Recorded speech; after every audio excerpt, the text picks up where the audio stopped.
Welcome to the Inner Code, a sanctuary for minds ready to go beyond surface inspiration, where ancient spiritual truths are reborn for today's world, and where we explore the deep mechanics of consciousness itself.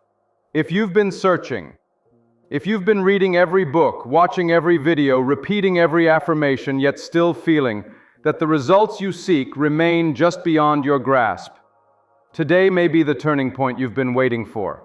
Because in this journey, we're going to unravel one of Neville Goddard's most radical revelations, the true meaning of prayer.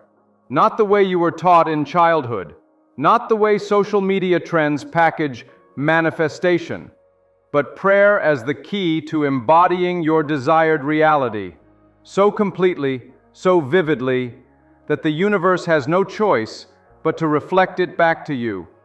We'll go beyond vision boards, beyond wishful thinking, and into the realm where your I am, the divine identity within you, creates worlds. And when you truly understand this, you will never again ask for what you desire. You will live as though it's already yours, because it is. So, if you feel that pull in your soul right now, stay with me until the end, I promise. This is not just another talk on how to manifest. This is a shift in how you see God, yourself, and reality itself. Before we begin, make sure you subscribe and turn on notifications so you never miss the knowledge that has the power to awaken you. And when this message moves you, share it with someone you love, because awakening is contagious, and together we can help others remember who they truly are. What if everything you thought you knew about manifestation was wrong? For years, you've been told to visualize, to affirm, to attract, to imagine checks in the mail, dream homes on your vision board, and perfect relationships in your journal. You've been told that if you just keep a positive mind, if you just keep asking the universe, it will deliver. But what if the truth is far deeper and far more powerful than simply wishing for something until it shows up? What if the real key to creating your reality is not about asking at all, but about becoming? This is the shift Neville Goddard came to reveal to those who would listen. A shift that turns prayer from a desperate plea into a sovereign creative act.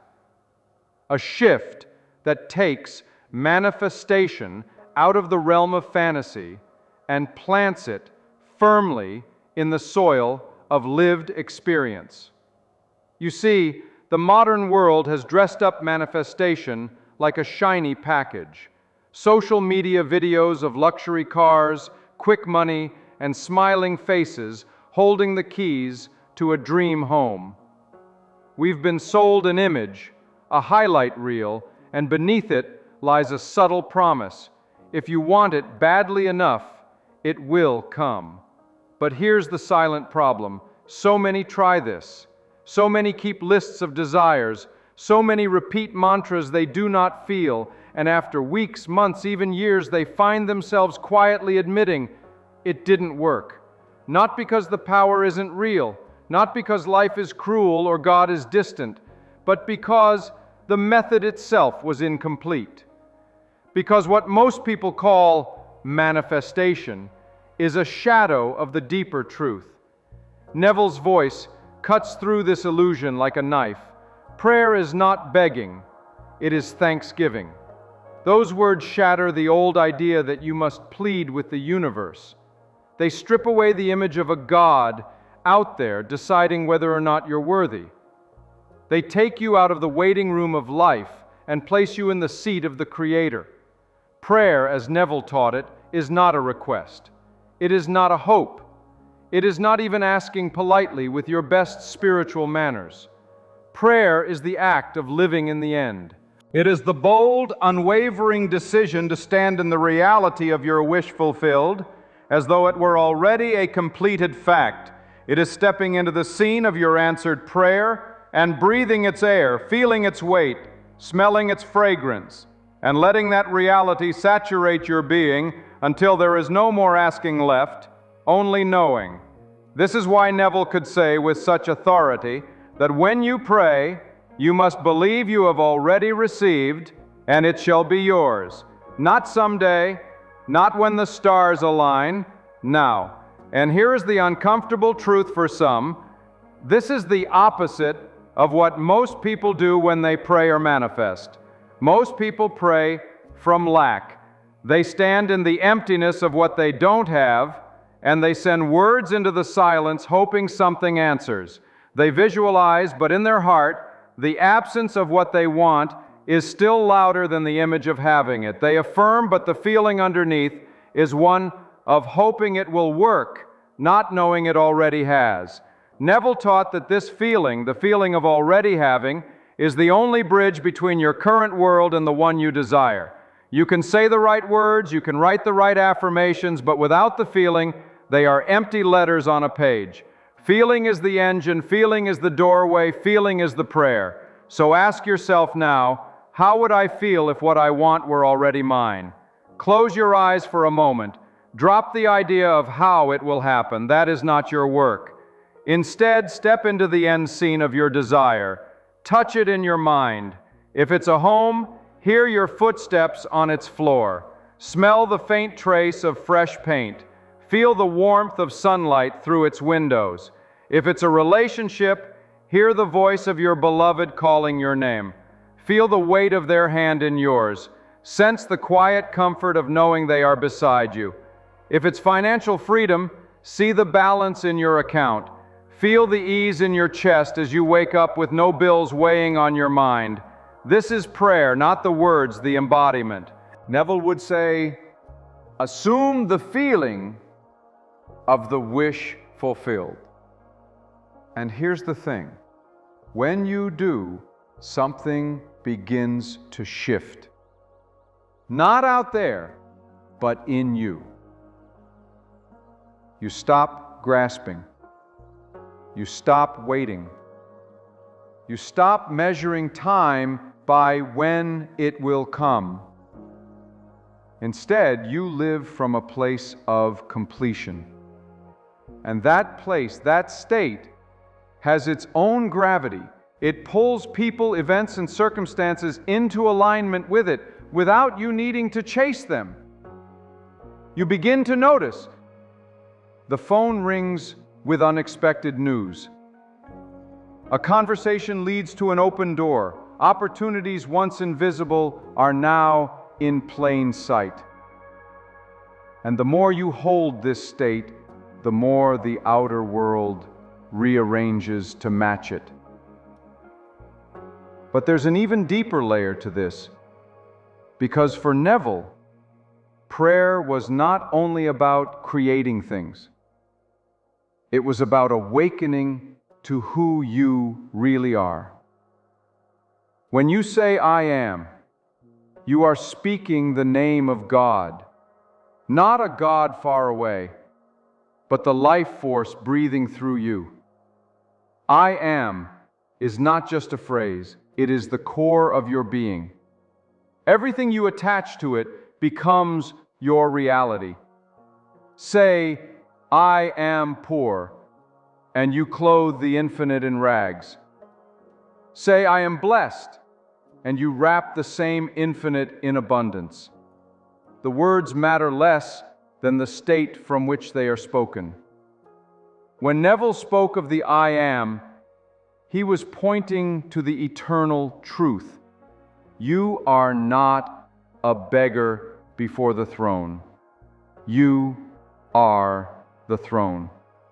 You are the consciousness from which all forms spring. Prayer, then, is not sending petitions to a higher power, but aligning your awareness with the truth that you and that higher power are one. And when you pray from that knowing, the impossible becomes inevitable. Feeling. It's the invisible language that reality understands. Long before words, long before thought, feeling is what moves the unseen into form. It's the heartbeat beneath your affirmations, the electricity that turns mental images into living experiences. Neville called it the feeling of the wish fulfilled, and he meant it literally. Not pretend you feel it, Not try to trick yourself into believing it, but actually enter into the emotional state you would naturally feel if your desire were already a fact. Why is this so powerful? Because consciousness creates reality, and feeling is the signal your consciousness sends out. When you feel lack, you confirm lack. When you feel gratitude, you confirm abundance. When you feel the joy of having, you align with the world in which you already possess it. This is why so many fail with affirmations. They stand in the middle of fear and repeat, "I am confident, I am confident." But the emotion they are radiating is still doubt. It's like planting a seed and pouring acid over it every day. It will never grow. Neville would tell his students, words, if they evoke no feeling, are barren, and you can feel the truth of that. Think of the last time you were deeply in love. Did you need to convince yourself of it? No, it was an inner knowing, an ever-present warmth in your chest, a change in the way the world looked and felt. That is the kind of feeling Neville is talking about. And here is the secret. You do not wait for the thing to arrive to feel it. You generate the feeling first, and then the outer world rushes to keep up. This is the reversal of the world's logic. Most people say, "I'll feel happy when I have the money. I'll feel loved when I meet the right person. I'll feel secure when I own the home." But creation works in the opposite direction. The feeling is the cause, the manifestation is the effect. You don't wait for the outer to change, you change the inner, and the outer follows without fail. And yet, this is where the mind begins to rebel. It whispers, "But isn't that lying to myself? No, I'm just pretending." And here is where Neville's brilliance comes alive. You are always assuming something. Every second of every day, you are living from a state, whether it's one of fear, hope, confidence, or doubt. You may not have chosen it consciously, but you are dwelling in it nonetheless. If you can believe in struggle, in limitation, in lack, you can believe in abundance, in fulfillment, in completion. Both are acts of faith. One creates chains, the other creates freedom. Neville never taught you to lie to yourself. He taught you to awaken to the truth that the inner world is more real than the outer, and that the outer will always conform to the inner's shape. So the moment you feel your mind protesting, "That's not true yet," you have found the very doorway you must walk through. Because the moment you dare to feel beyond what your senses confirm, you are no longer living as a prisoner of circumstance. You are living as the Creator. And this is why Neville linked prayer so intimately with the I am. The I am is not the body. It is not the mind.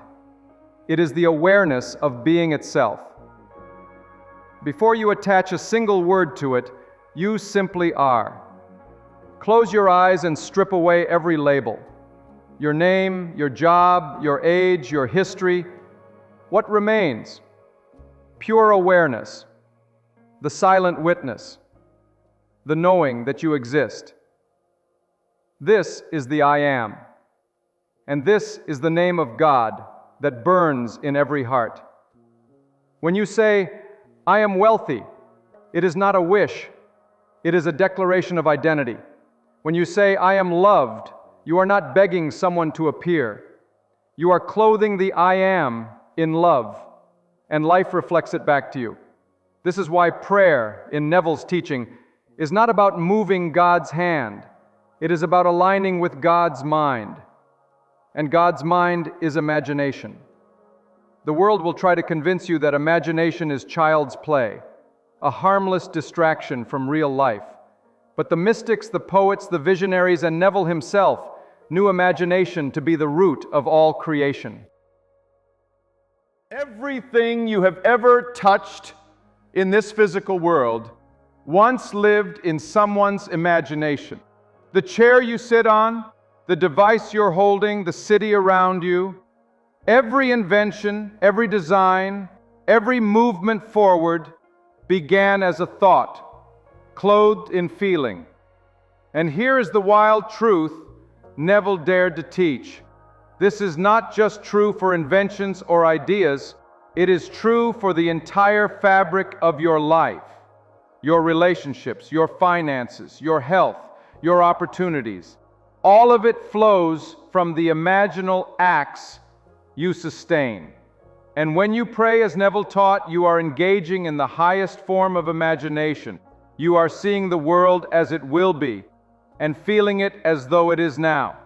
The Bible calls this calling the things that are not as though they were. Neville calls it living in the end. Both point to the same law. Consciousness is the only reality. The moment you take your desire into imagination and hold it there with feeling, you plant it in the soil of the I am. And just as surely as an acorn becomes an oak, your desire will take root and bear fruit, unless you uproot it with doubt. And here is where most people lose their harvest. They pray in the end scene one day, and the next they look around and see nothing has changed. They return to the state of lack, and they call that being realistic. But reality is not built in a moment, it is sustained. Neville would remind his students, you do not plant a seed and dig it up every morning to see if it has grown. You plant it, water it with feeling, and trust the unseen process until the moment of its appearance. And when you understand this, you no longer pray out of desperation. You no longer ask, when will it come? You live in quiet confidence, knowing the work is already done in the only place that matters, the inner world. It is in this trust, this unwavering dwelling in the end, that prayer ceases to be an act you do at certain times and becomes the very state you live in. Prayer becomes your atmosphere. Every thought, every reaction is either an act of worship to the state you choose or to the state you wish to leave behind. And the more you practice this, the more you will see the truth Neville lived and breathed. You are not here to beg life for crumbs. You are here to feast at the table you have already prepared in imagination. The great challenge in prayer, as Neville taught it, in imagining the end. It's in remaining there. The moment you leave the quiet sanctuary of your mind, the world rushes in with its familiar evidence. The bank account is still low, the diagnosis still printed on the page, the ring still absent from your finger, and here in this moment is where most people surrender their prayer. They think, if it hasn't shown up yet, maybe I did it wrong. Maybe it's not meant for me. Maybe this only works for others. But Neville's teaching slices through this doubt with one sentence. Persist in the assumption that your desire is already fulfilled, and it will harden into fact. Persistence, not frantic effort, not constant mental strain, but a quiet, stubborn loyalty to the state you have chosen, even when the senses scream otherwise. You see, the senses are not the gatekeepers of reality. They are reporters. They can only show you what has already been impressed upon the inner world. If you let them dictate your faith, you will live as a slave to what was, never free to create what can be. This is why Neville warned his students against double-mindedness. One day they live in the end, the next they check the outer world for proof, and finding none, they return to the state of lack. They plant and uproot, never giving their desire a chance to grow roots deep enough to break the surface. But when you persist, when you hold the end as a living reality within you, something begins to happen. Your reactions change first. The news that would once cause you to panic now barely stirs you. The obstacle that once felt like a wall now appears as a temporary shadow, a passing scene that cannot last. This is the quiet alchemy of prayer. It transforms you before it transforms your world. And when you are changed, your world cannot help but follow. Neville often told the story of his own life, how he desired to return to Barbados without a cent to his name. Every fact said it was impossible. But he did not pray from the dock of New York. He prayed from the deck of the ship, already home in his mind, already embraced by his family. And in a matter of weeks, life rearranged itself to fulfill that inner certainty. It was not magic, it was law. And here lies another truth. Your outer circumstances are not your jailer. Your lack of money is not your captor. Your current relationships, your health, your job, none of these hold the power to decide your future. The only prison that exists is the state you refuse to leave. And the only key that opens its door is the willingness to dwell in a new state until it becomes your home. This is why Neville called prayer the art of assuming. You assume the state, you occupy it, you live and breathe in it until the old one withers away from disuse. And here's something the impatient mind resists. This assumption is not meant to be a means to an end. It is the end, because the moment you feel the joy, the security, the love you were seeking, you have already received it in the only place reality exists, within consciousness. The outer reflection is inevitable, but it is no longer the source of your fulfillment. And this is freedom. To walk through the world no longer waiting for life to catch up before you allow yourself to feel whole. To live as though nothing is missing, because in truth, nothing is. From this place, limits dissolve.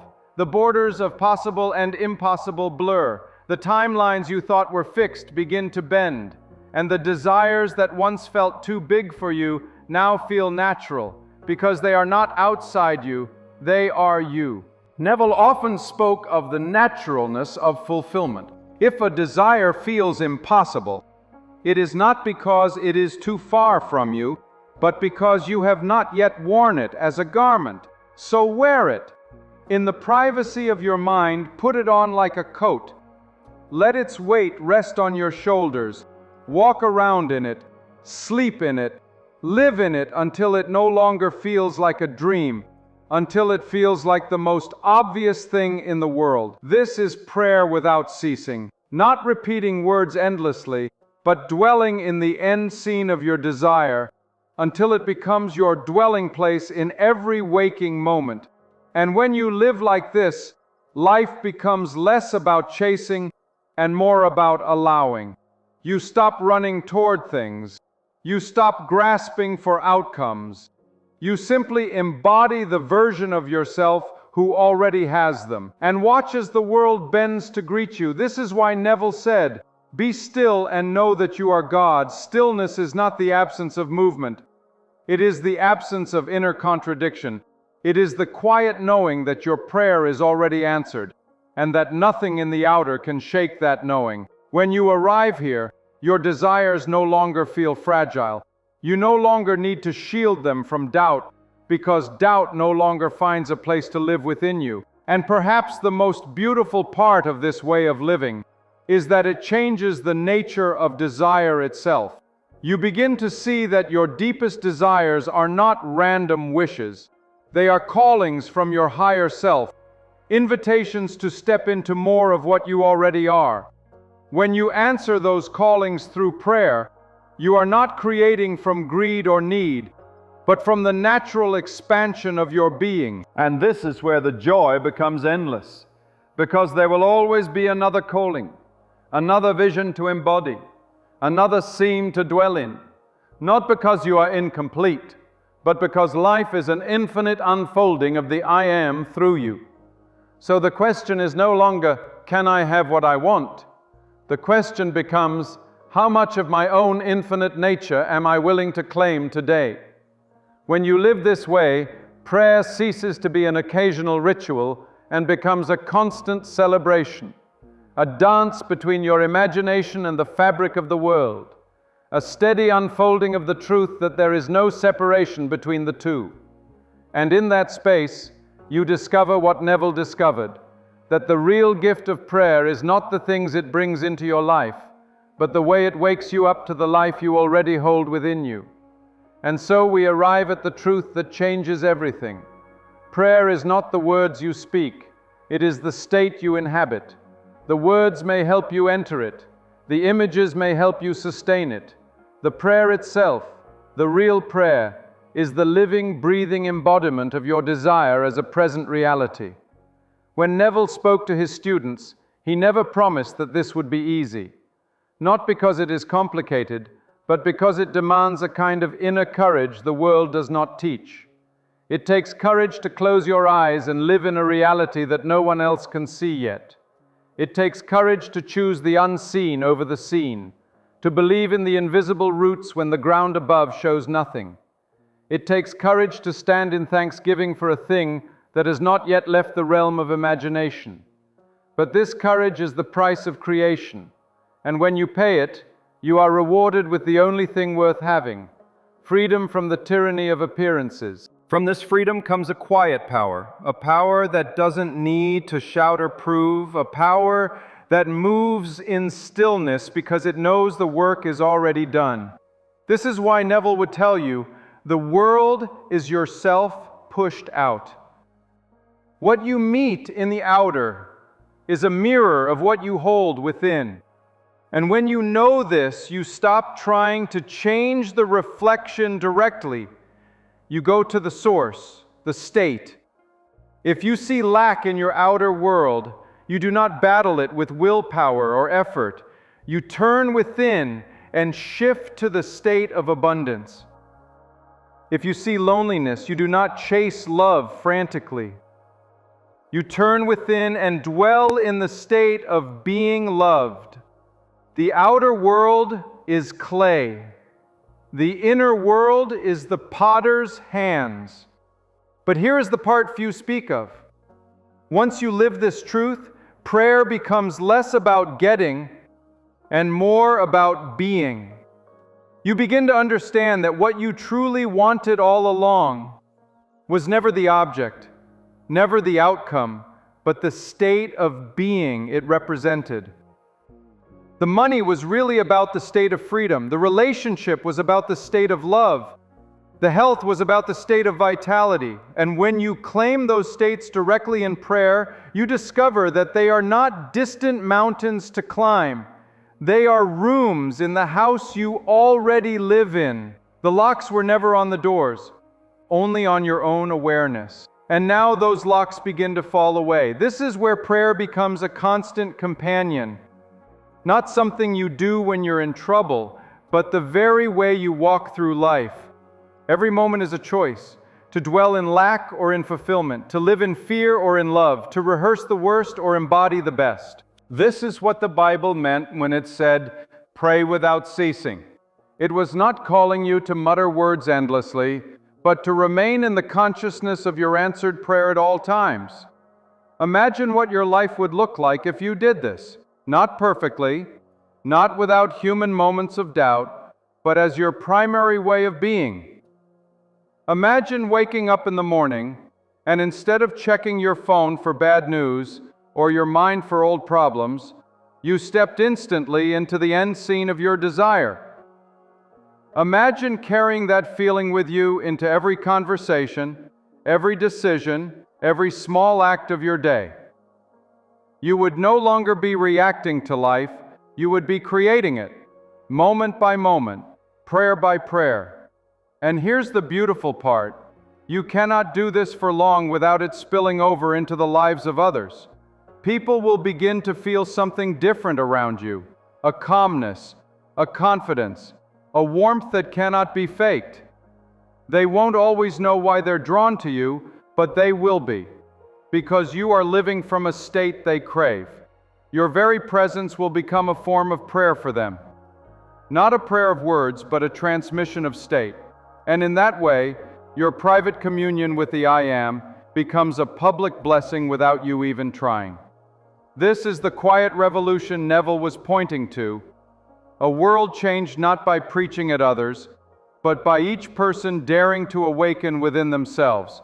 So now, the question comes to you: what would you dare to assume today? If you truly believe this was law, what state would you choose to inhabit, knowing that the outer world cannot help but echo it? Would you dare to walk as the loved, even if no one has yet said the words? Would you dare to walk as the prosperous, even if your bank balance argues otherwise? Would you dare to walk as the healed, even if your body still carries the memory of pain? Because the truth is this: you are not waiting for permission. You are not waiting for proof. You are not waiting for the world to agree. You are the agreement. You are the proof. You are the permission.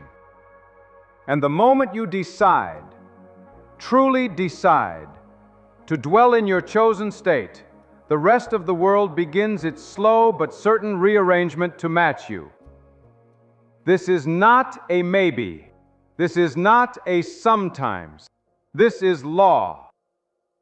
So tonight, when you close your eyes, do not ask for your desire as though it were far away. Do not beg. Do not bargain. Instead, enter the end. Stand there as one who has received. Let gratitude rise within you until it spills over. Let the scene become so vivid, so alive, that when you open your eyes, you carry its fragrance into the waking world, and tomorrow, when the old world tries to pull you back, remember, you are not here to react to what was. You are here to give life to what is becoming. This is prayer. This is creation. This is the gift Neville left in our hands. The reminder that God is not out there somewhere, but here in the quiet I am within you, ready to bring forth whatever you dare to embody. So take this into your life now, not as theory, not as inspiration you will soon forget, but as the way you walk, the way you breathe, the way you pray without ceasing. Because once you know this truth, you are no longer a seeker, you are the source. And the source does not wish, it is. And so we return to the truth that was here all along. The kingdom is within you, and prayer is not asking for entry. It is remembering you never left. From this moment forward, let every breath be a prayer, every thought a seed, every feeling the ground in which your reality grows. Do not wait for proof. Do not ask for permission. Live now in the end, and let the world catch up to the truth you already hold. If this journey has stirred something deep within you, I invite you to keep walking with us. Subscribe to the Inner Code so you never miss the next step into the infinite. And if you feel called to support this work and receive exclusive materials and early access to every new video, consider becoming a channel member today. Above all, share this with someone you love, because when one light awakens, it has the power to ignite countless others. The I am within you is ready. It always has been. Now, live it.